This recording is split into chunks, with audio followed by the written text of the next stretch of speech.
छठ पूजा एक बहुत पुराना हिंदू फेस्टिवल है जो सदियों से मनाया जा रहा है। यह फेस्टिवल स्पेशली बिहार, झारखंड और ईस्टर्न उत्तर प्रदेश में मनाया जाता है, लेकिन अब यह देश के अन्य हिस्सों में भी लोकप्रिय हो रहा है। यह फेस्टिवल सूर्य देव और उनकी पत्नी उषा और प्रत्युषा को डेडिकेटेड है। सूर्य देव को जीवन का स्रोत माना जाता है।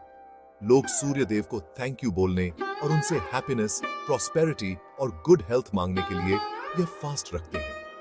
यह पूजा ग्रेटिट्यूड और डिवोशन का प्रतीक है। 4 दिनों तक चलने वाले इस फेस्टिवल में फास्ट, प्यूरिफिकेशन रिचुअल्स और सूर्य को अर्घ्य देना शामिल है। नदी या तालाब में खड़े होकर सूर्य को ऑफरिंग देना, जो कि एक बहुत ही पवित्र और महत्वपूर्ण अनुष्ठान है, और ट्रेडिशनल गीत गाना शामिल है, जो इस फेस्टिवल की रौनक को और बढ़ा देता है।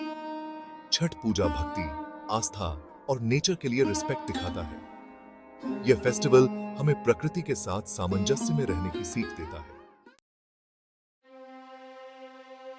छठ पूजा की ओरिजिन के बारे में बहुत सी कहानियां फेमस हैं। यह पूजा सूर्य देवता और छठी मैया को समर्पित है और इसे विशेष रूप से बिहार, झारखंड और उत्तर प्रदेश में मनाया जाता है। एक कहानी के अनुसार बहुत पहले राजा प्रियव्रत के कोई बच्चे नहीं थे।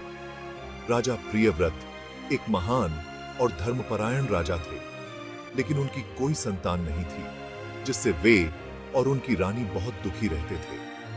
उन्होंने बच्चे पाने के लिए महर्षि कश्यप के कहने पर छठ का फास्ट किया। महर्षि कश्यप ने उन्हें बताया कि छठ व्रत करने से उनकी मनोकामना पूरी हो सकती है। उनकी भक्ति से खुश होकर सूर्य देव ने उन्हें बेटा दिया। सूर्य देवता ने उनकी तपस्या और भक्ति से प्रसन्न होकर उन्हें पुत्र रत्न का वरदान दिया। लेकिन दुख की बात है कि उनका बेटा पैदा होते ही मर गया। यह घटना राजा और रानी के लिए अत्यंत दुखदायी थी और वे गहरे शोक में डूब गए। राजा प्रियव्रत बहुत दुखी हुए। वे अपने पुत्र की मृत्यु से अत्यंत व्यथित हो गए और उन्हें समझ नहीं आ रहा था कि अब क्या करें। तभी एक डिवाइन लेडी आई और उन्होंने राजा को छठ माता की पूजा करने को कहा। वह दिव्य महिला छठी मैया का अवतार थीं, जिन्होंने राजा को सही मार्ग दिखाया। राजा ने उनकी बात मानी और छठ का फास्ट किया। उन्होंने पूरी श्रद्धा और भक्ति के साथ छठ व्रत का पालन किया। उनकी भक्ति से खुश होकर छठ माता ने उनके बेटे को जिंदा कर दिया। छठी मैया की कृपा से उनका पुत्र पुनः जीवित हो उठा और राजा प्रियव्रत और उनकी रानी का जीवन खुशियों से भर गया। सात्याह। एक और कहानी रामायण के समय की है, जो छठ पूजा से जुड़ी हुई है। लंका पर विजय प्राप्त करने के बाद भगवान राम और माता सीता अयोध्या वापस लौटे। अयोध्या में उनका भव्य स्वागत हुआ। रावण को मारने के पाप से मुक्ति पाने के लिए ऋषि मुनियों ने भगवान राम को सूर्य देव की पूजा करने का सुझाव दिया। उन्होंने कहा कि सूर्य देव की पूजा से सभी पापों का नाश होता है। कार्तिक महीने के शुक्ल पक्ष की षष्ठी तिथि को भगवान राम और माता सीता ने सूर्य देव को अर्घ्य अर्पित किया। उन्होंने नदी में खड़े होकर सूर्य देव की पूजा की।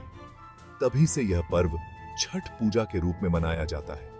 इस दिन लोग नदी में खड़े होकर सूर्य देव को अर्घ्य अर्पित करते हैं और उनकी कृपा प्राप्त करते हैं। छठ पूजा का हिंदू धर्म में स्पेशल महत्व है।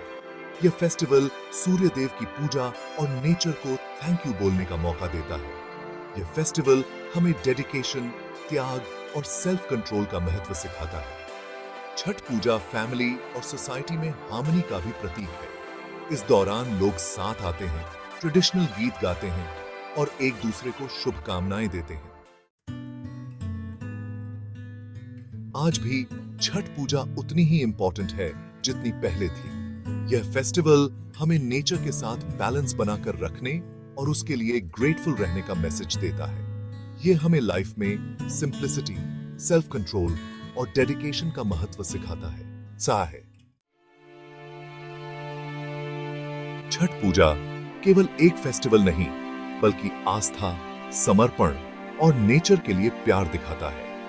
यह फेस्टिवल हमें लाइफ के प्रति पॉजिटिव नजरिया रखने और मुश्किलों का सामना हिम्मत और करेज के साथ करने की प्रेरणा देता है।